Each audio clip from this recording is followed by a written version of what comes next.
السلام عليكم ورحمة الله وبركاته. أعوذ بالله من الشيطان الرجيم. بسم الله الرحمن الرحيم. الحمد لله نحمده ونستغفره ونعوذ بالله من شرور أنفسنا ومن سيئات أعمالنا. من يهده الله فلا مضل له ومن يضلله فلا هادي له. أشهد أن لا إله إلا الله وأشهد أن محمدا رسول الله.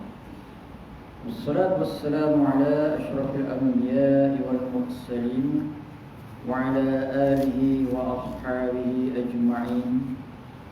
سبحانك لا علم لنا إلا ما علمتنا إنك أنت العليم الحكيم. ولا حول ولا قوة إلا بالله العلي العظيم. رب اشرح لي صدري ويسر لي أمري واحلل عقدة من لساني يفقهوا قولي. أما بعد، فيا عباد الله اتقوا الله أوصيكم وإياي بتقوى الله فقد فاز المتقون. أما بعد، Alhamdulillah, kita rapatkan setinggi-tinggi pujian kehadirat Allah Subhanahu wa taala, dan kita bersyukur kehadirat Allah Subhanahu wa taala kerana dengan limpah kurnia, taufik dan hidayah Allah Subhanahu wa taala dapat kita sama-sama berkumpul di dalam majlis ilmu di antara maghrib dan isyak dengan menggunakan kitab Qanun Jinayah Syar'iyyah dan sistem kehakiman dalam perundangan Islam berdasarkan Quran dan hadis yang disusun oleh Haji Sa'id Haji Ibrahim, bekas Mufti Negeri Sabah. Dan semuanya qala mu'allifu rahimahullah wa nafa'na bi'ulumihi fid darain amin ya rabbal alamin. Fasal yang ketiga, yakni hukum hudud, jenayah yang dikenakan hukum hudud minum arak ataupun khamar.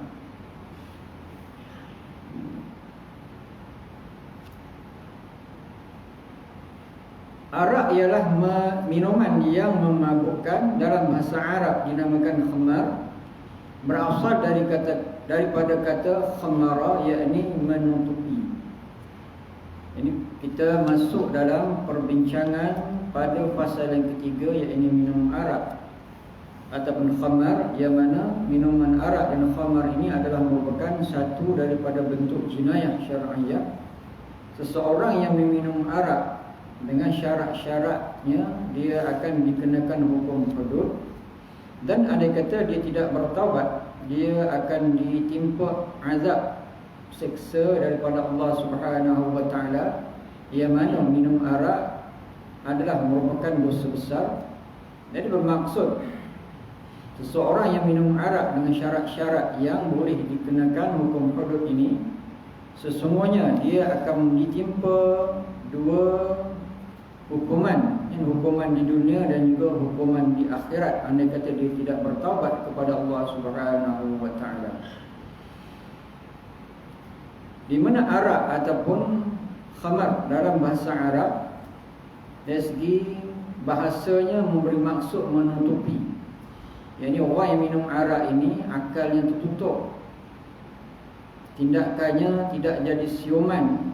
Asalnya dia adalah merupakan orang yang berakal, tetapi apabila dia minum arak, akalnya ditutupi seolah dia sudah jadi gila ataupun tidak siuman. Yang kedua, seorang yang minum arak atau khamar, biasanya ia mabuk, hilang akal fikirannya, tertutup jalan kebenaran, dan ia lupakan dirinya dan lupakan Allah. Ini seseorang yang minum arak atau khamar, biasanya dia akan mabuk. Kebiasaannya arak ataupun sejenisnya, dia akan menyebabkan mabuk. Mabuk ni maknanya hilang akal, menghilangkan akal. Sedangkan akal adalah merupakan satu anugerah yang istimewa kepada manusia. Beza di antara manusia dan makhluk lain adalah akal.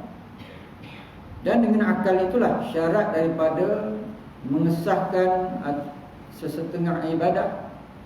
Contohnya salat, di antara perkara yang mengesahkan ibadah itu adalah dengan akal. Yang mana apabila satu orang berakal itu wajiblah untuk dia bersalat, dan juga wajib dia juga untuk berpuasa dan juga melaksanakan segala hukum-hukum taklif yang dibebankan oleh Allah Subhanahu wa taala. Yang mana orang yang tidak ada akal, yakni tidak dibebankan hukum taklif, walaupun sebegitu maksud minum arak di sini dia sengaja menghilangkan akal. Asalnya akalnya apabila hilang dengan sebab kejadian dia, di mana tidak wajiblah dia untuk tidak wajiblah bagi dia untuk melaksanakan hukum-hukum syarak apabila akal itu hilang atau rosak dengan sebab dijadikan oleh Allah Subhanahu wa taala.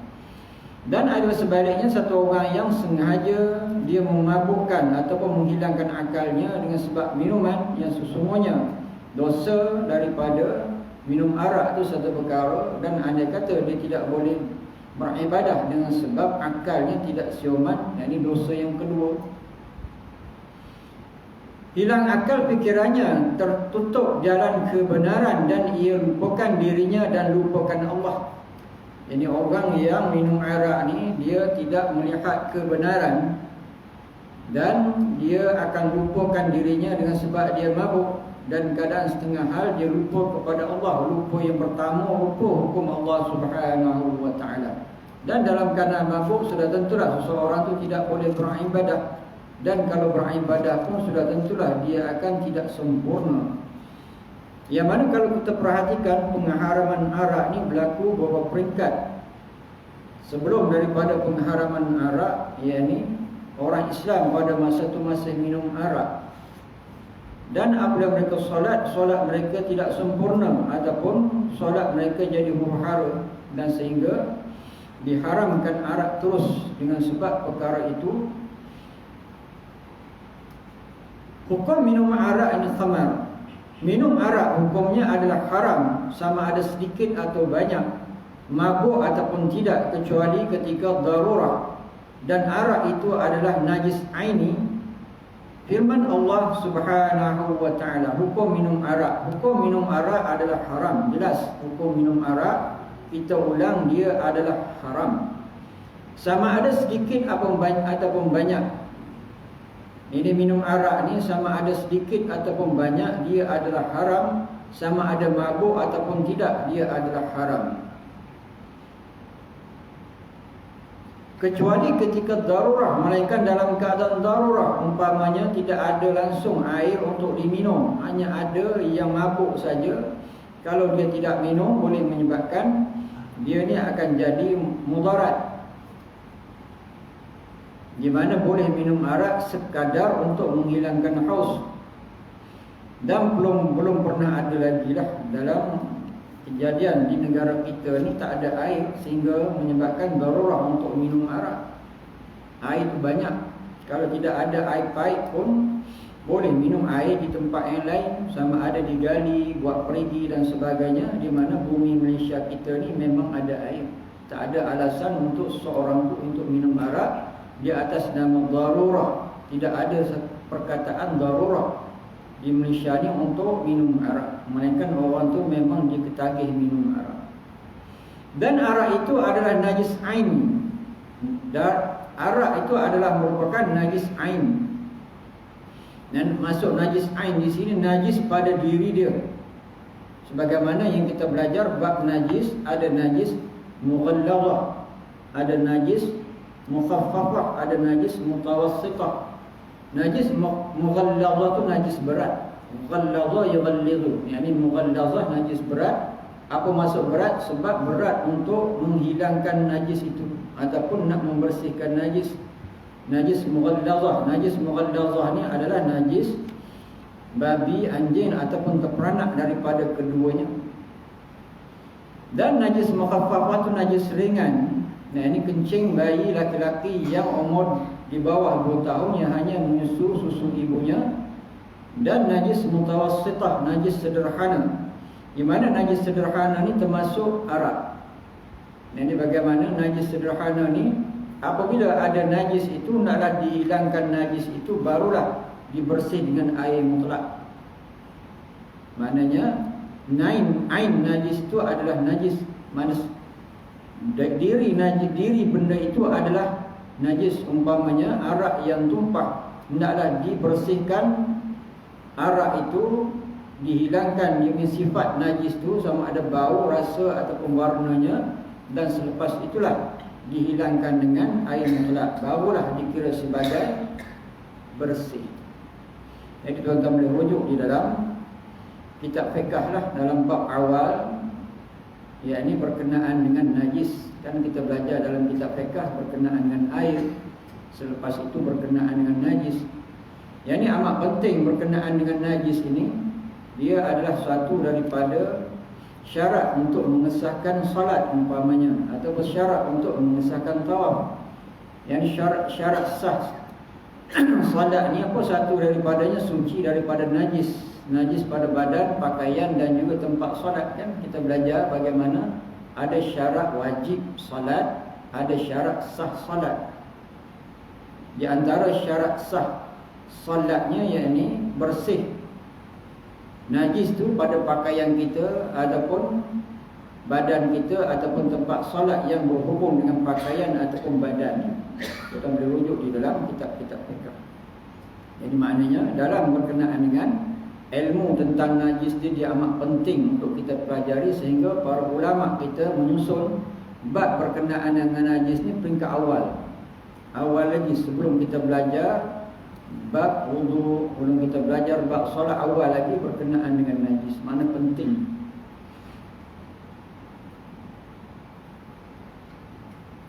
Dan kerana itu ada disebut sebagai najis aini ataupun najis zati, yakni dia adalah pada zatnya adalah najis. Yang mana firman Allah Subhanahu wa taala, Ya ayyuhalladzina amanu innamal khamru wal maisir wal ansab wal azlam rijsum min 'amali syaitan fajtanibuhu la'allakum tuflihun. Surah Al-Maidah ayat 90.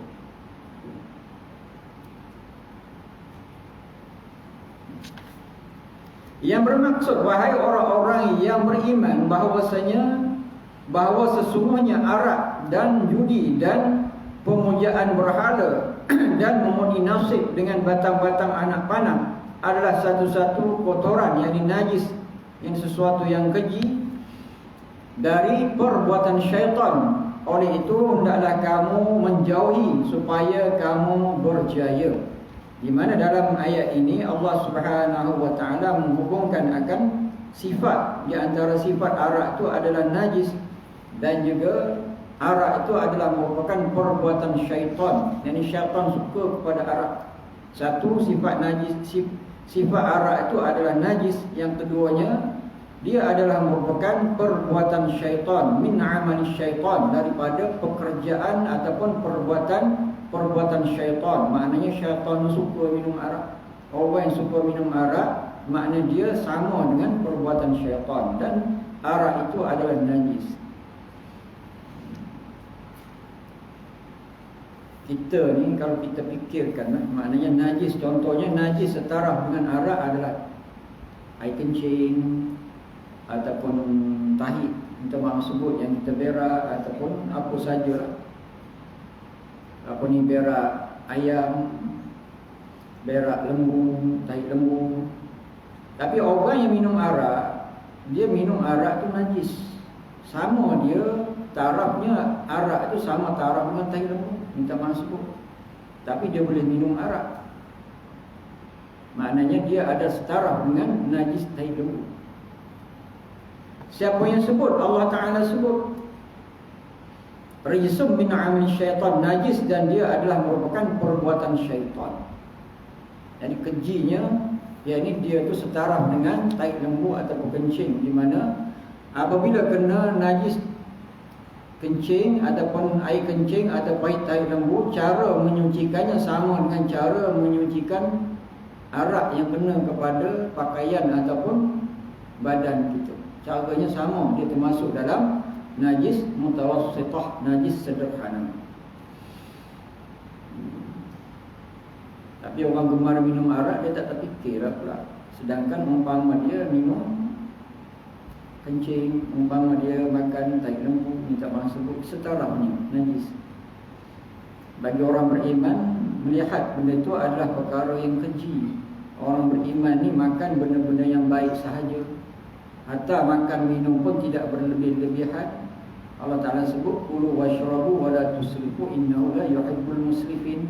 Makanlah, minumlah, tapi jangan berlebih-lebihan. Orang yang menjaga batas hidup dia, yakni dia tidak berlebihan dalam segala bentuk. Yang halal pun tidak berlebih-lebihan, apatah lagi benda yang haram. Itu adalah orang yang beriman, orang yang cinta kepada Allah, orang yang teringin untuk berjumpa Allah, untuk melihat Allah di dalam syurga.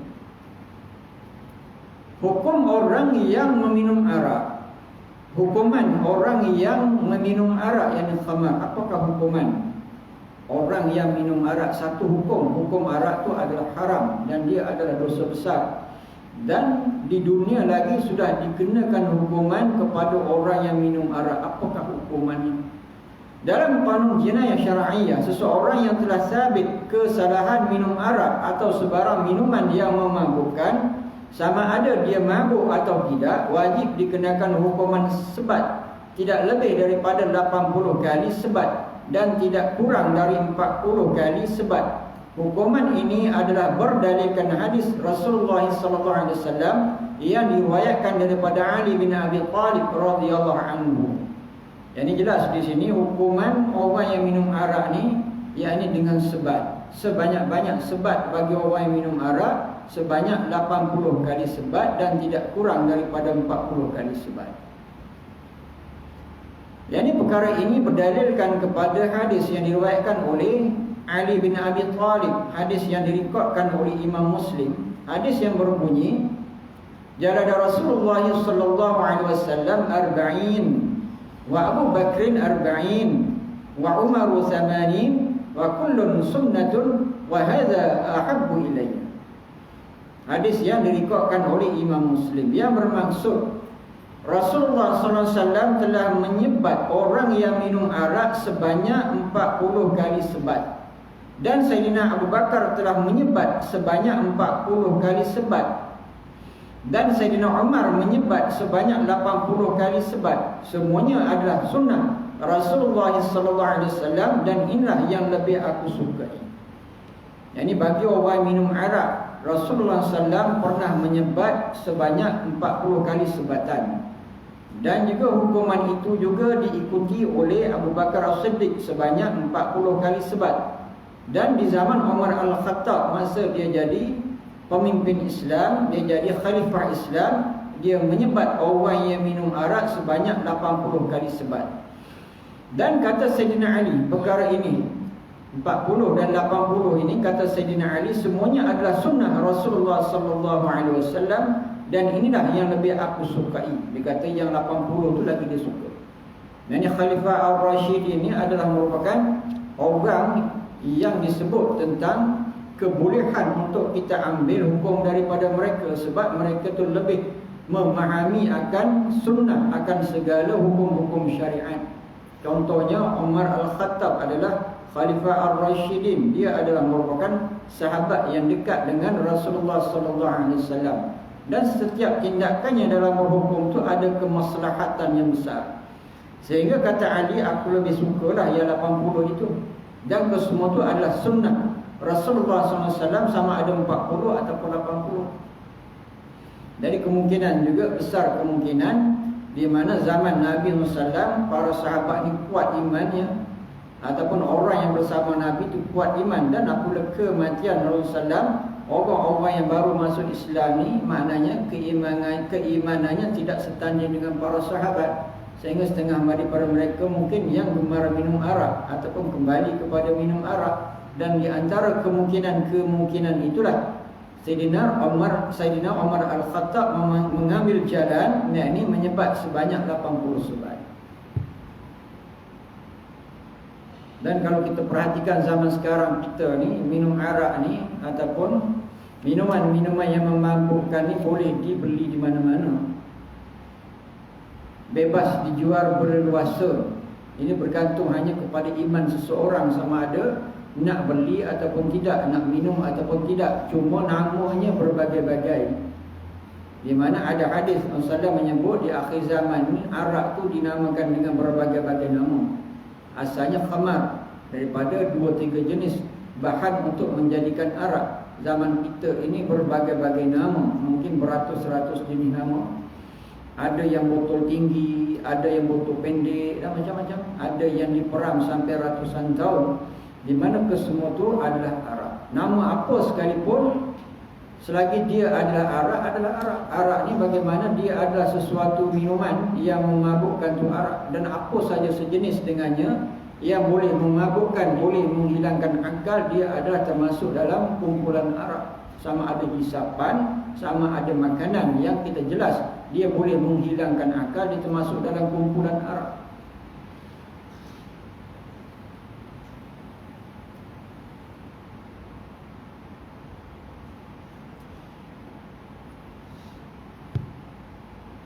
Kesabitan kesalahan minum arak khamar. Sabit kesabitan penetapan minum arak yang khamar itu bagaimana? Yang jelas. Yang ini di dalam huraian-huraian ini kita dah faham apa tu masuk arak dan hukum syarak tu arak adalah haram. Yang keduanya, orang minum arak itu akan dikenakan hukuman sebat, sama ada 40 ataupun 80, tidak lebih daripada 80 dan tidak kurang daripada 40. Dan apakah kaedah yang mensabitkan, mengkaitkan seseorang itu boleh dikenakan hukuman sebat dengan sebab minum arak itu? Untuk mensabitkan kesalahan seorang minum arak ini khamar adalah tertakluk di bawah 3 sebab. Yang 3 sebab inilah yang kalau ada kepada seseorang itu, dia boleh disabitkan, dikaitkan, ditetapkan dia akan dikenakan hukum produk. Sama ada 80 sebat yang terbanyak ataupun 40 sebat. Yang pertama, minuman yang diminum itu ialah khamar, iaitu minuman yang memabukkan dan yang menghilangkan akal fikiran manusia. Dan apa yang syarat yang pertama minuman itu? Minuman itu adalah sejenis khamar. Apa maksud khamar? Iaitu minuman yang memabukkan. Apa maksud memabukkan? Menghilangkan akal. Minum saja akal jadi hilang. Dan apabila benda itu sedikit sekalipun tetap dipanggil sebagai khamar.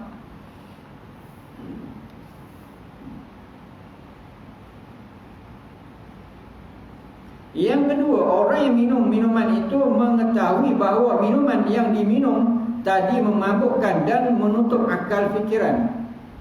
Yang kedua, orang yang minum arak itu dia tahu itu adalah minuman yang memabukkan, dia tahu. Bukan dia tidak sengaja, tapi dia tahu. Ini kalau minum itu dia boleh mabuk, cuma dia minum sikit, tak mabuk tapi tetap dia adalah peminum arak. Kadang kata orang yang tak biasa minum arak ni, dia mula-mula berdamping dengan arak, dia minum sikit pun dia dah mabuk. Kata orang wallahu a'lam.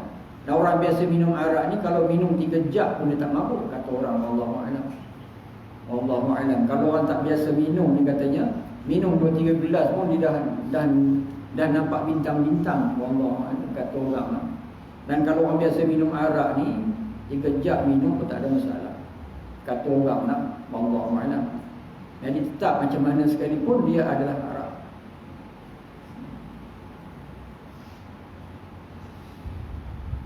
Yang ketiga, sabit yang ketiga, sengaja melakukan kesalahan minuman yang memabukkan sengaja. Mana bukan dipaksa, sengaja.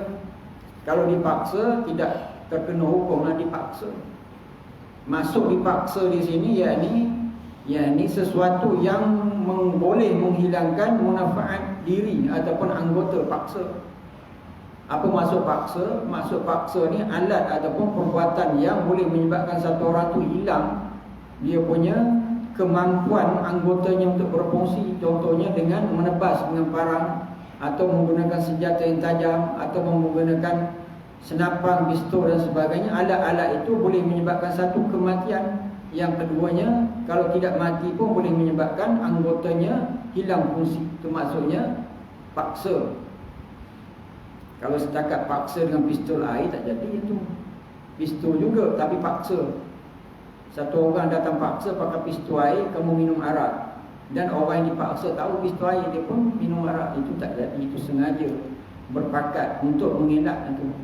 Ini masuk paksa di sini. Alat tu sudah tentu jelas.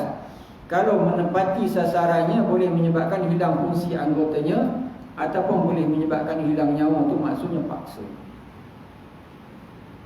Dan kalau budak kecil yang paksa, yang dia pun tak boleh mencederakan orang tu, maknanya bukan juga satu alat yang orang tu pun nak ditengok juga.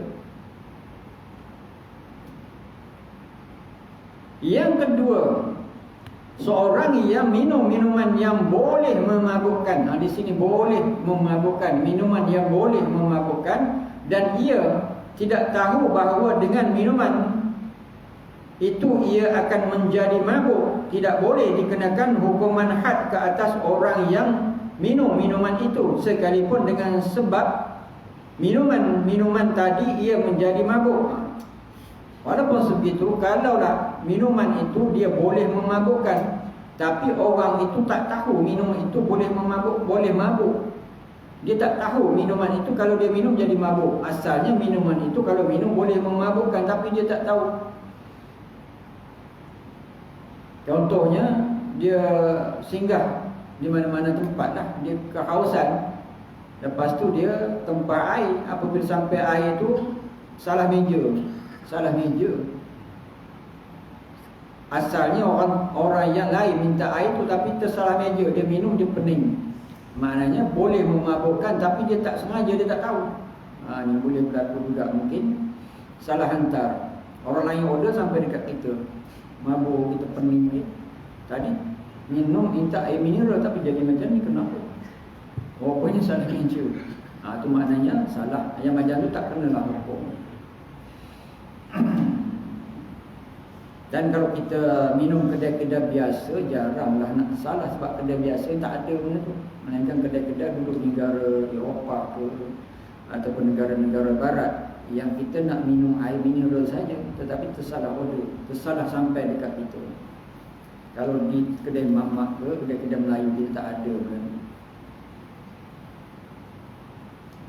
Yang ketiga, seorang minum minuman yang memabukkan dan dia menyangka bahawa minuman yang diminumnya itu bukan minuman yang memabukkan, tidak boleh juga dikenakan hukuman had ke atas ni orang yang minuman itu. Yani satu orang yang dia minum minuman yang memabukkan tadi, yang boleh memabukkan, tapi ordernya salah sampai. Contoh yang di sini, dia minum minuman yang memabukkan tapi dia tak tahu. Satu yang boleh memabukkan, dan yang kedua ni minuman itu memang memabukkan tapi dia tak tahu. Ini salah order juga, di mana kedua-dua ni dia tak tahu di mana asalnya sesuatu yang kita tidak tahu, benda itu adalah haram, di mana tidaklah berdosa. Ataupun zat barang itu kita tidak tahu haramnya, di mana tidak juga berdosa. Ataupun dalam hukum hudud ini dia juga tidak dikenakan hukuman hudud. Dalam qanun jenayah syar'iyah, kes yang disebutkan dalam perkara 61 ceraian 2 dan 3 yang kita bahaskan tadi, penghakiman samalah hukumannya dengan kes batil syubhah, yakni persetubuhan yang dilakukan oleh seorang laki-laki dengan seorang perempuan yang disangkanya perempuan itu isterinya sendiri. Yang dalam kes ini termasuk dalam batil syubhah, persetubuhan yang syubhah. Apa maksud batil syubhah? Dalam bab berkenaan zina yang lepas ada perkataan batil syubhah, yakni satu orang yang dia bersetubuh dengan satu perempuan, dia tidak tahu sama ada itu orang lain. Contohnya malam kenduri contoh. Mungkin berlaku tak berlaku, saya buat contoh lah. Malam kenduri kahwin penat, semua orang penat. Sekali salah masuk bilik. Masuk bilik rupanya adik-beradik isterinya penat, yang ni pun penat tapi nak juga. Jadi bagaimana salah? Dalam perkara itu dipanggil wati syubhah, tak tahu. Dia menyangka isterinya dan isterinya menyangka suaminya, yang mana itu dipanggil wati syubhah. Dalam kes yang tadi, dalam perkara minuman yang dia tidak tahu itu benda memabukkan, dan dia minum, dan yang kedua tu benda itu memang memabukkan, dia pun tidak tahu, di mana dia tidak dikenakan hukum hudud sama dengan wati syubhat. Kenapa kepentingan wati syubhat ni ada dia punya ceraiannya? Sebab seseorang yang melakukan penzinaan sabit dengan kezina, dia akan dikenakan sama ada hukum sebat 100 rotan bagi ghair muhsan, dan kalau muhsan dia kena rejam sampai mati. Dan kerana itulah di antaranya perkara yang ditetapkan dalam syarat wati syubhat, yakni orang yang dia tidak sengaja, dia tidak tahu, dan dia tidak nak berzina, tapi dia salah bilik, umpama dipanggil wati syubhat. Maknanya wati syubhat ni satu daripada klaus untuk mengelakkan seseorang yang memang dia tidak salah, tapi dia melakukan persetubuhan. Ini salah tu. Dalam kes wati syubhat ni banyak dia punya perkara-perkaranya lah. Andai kata mengandung, di mana anak itu dinisbahkan kepada suami wati syubhat, dan anak itu juga diwalikan oleh suami wati syubhat, dan juga anak itu akan mendapat hak dia sebagai harta pusaka ataupun faraid walaupun tidak pernikah, tapi perbuatan itu dia memang menyangka isteri dia, dan perempuan itu pun mesti dipisahkan dan dia berhak untuk mendapat mahar. Itu daripada wati syubhat. Dan ada syarat-syarat yang lain lah, kita boleh rujuk di dalam kitab berkenaan dengan munakahat, berkenaan dengan nikah kahwin.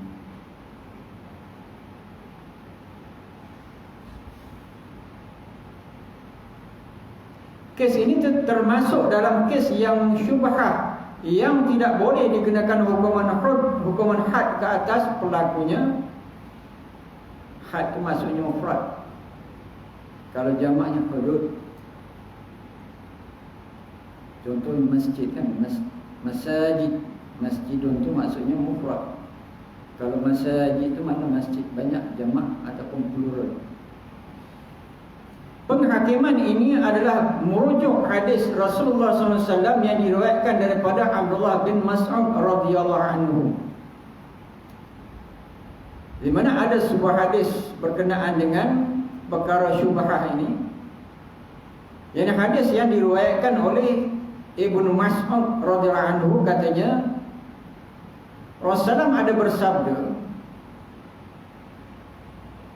Idra'ul hududa bisyubhat, tolaklah hukuman hudud itu dengan sebab sesuatu perkara yang menimbulkan keraguan. Ini apa? Azan. Allahu Akbar, Allahu Akbar. Asyhadu an la ilaha illallah.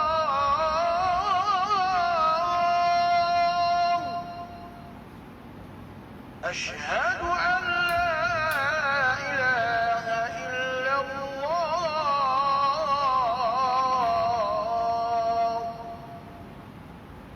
Asyhadu anna Muhammadar Rasulullah.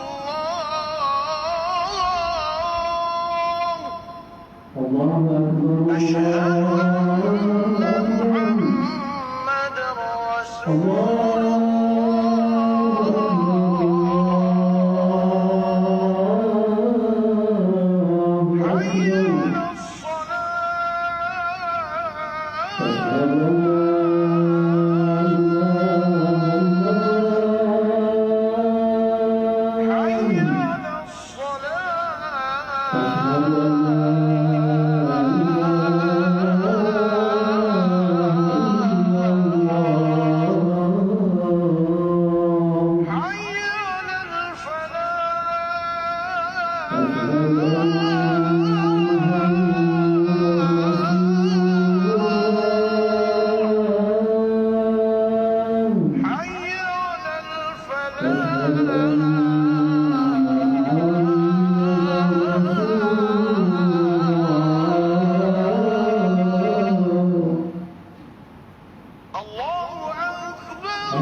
Kita sambung sikit insya-Allah. Ini hadis yang kita bacakan tadi, hadis yang diriwayatkan daripada Abdullah bin Mas'ud radhiyallahu anhu. Idra'ul hududa bisyubhat. Tolaklah hukuman hudud itu dengan sebab sesuatu perkara yang menimbulkan keraguan. Syubhat itu meragukan, benda yang ragu. Jadi apabila sesuatu itu meragukan ataupun seseorang yang disabitkan dengan kes-kes mahkamah, apabila bukti-bukti itu meragukan, naklah ditolak termasuk. Dalam begitu juga dalam perkara yang berkenaan dengan waqi syubhat, meragukan, yang dia ni tidak pasti, dia tidak tahu siapa yang dia, apabila dia bersetubuh tu dia menganggap isterinya dan suami isterinya menganggap suaminya, maknanya syubhat, benda tu ada keraguan, di mana dalam kes begitu ditolak. Begitu juga orang yang dia tidak tahu benda tu boleh mabuk ataupun benda tu memang boleh mabuk tapi dia terminum, maknanya benda tu adalah syubhat. Dan apabila ada syubhat, di mana dalam kes-kes mahkamah ni yang ini naklah ditolak. Yang kelima, seorang yang tidak tahu bahawa arak khamar itu haram. Yang kelima, begitu juga tidak boleh disabitkan dengan hukuman hudud bagi orang yang minum arak apabila dia tidak tahu arak itu haram. Seperti seorang yang baru menganut agama Islam, yakni orang yang baru masuk Islam, mu'allam, dia tak tahu minum arak itu haram. Dia baru masuk beberapa hari, dia minum arak, dia biasa minum arak. Dan orang macam tu dia tidak dikenakan hukuman hudud sebab dia tak tahu hukum. Atau orang yang tempat tinggalnya jauh daripada orang Islam, tidak boleh dikenakan hukuman had ataupun hudud. Yang orang yang duduk jauh daripada tempat tinggal orang Islam, tak sampai seruan, duduk dalam hutan belantara umpamanya, dia tak tahu seruan Islam, di mana orang macam tu juga tidak boleh dikenakan hukuman hudud. Di mana hukum-hukum taklif ni terkena satu daripadanya sampai seruan. Contohnya sembahyang. Sembahyang dia antara syarat wajib sembahyangnya, yang ini sampai seruan tentang sembahyang, dia tak tahu, duduk tempat yang jauh, di mana dia tidak tahu tentang seruan sembahyang.